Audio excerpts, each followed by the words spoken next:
You recognize a high-definition camcorder because it shows off its high-definition status as HD.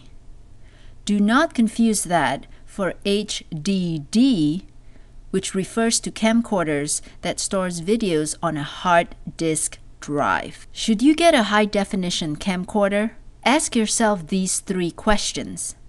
Question number 1. Will your movies be shown on high-definition TV? You may have one, but how about your family and friends?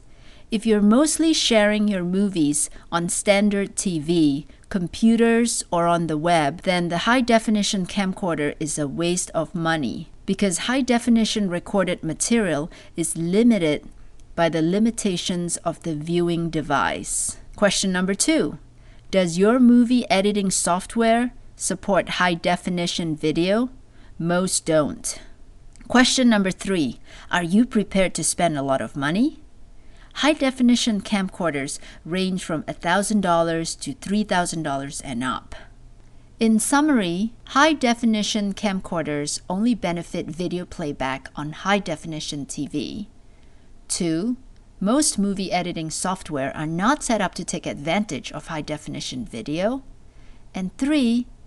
They cost a ton today. I would rather take the extra money and buy a decent 3CCD 3-chip camcorder such as the Panasonic GS500. I own one and I love it.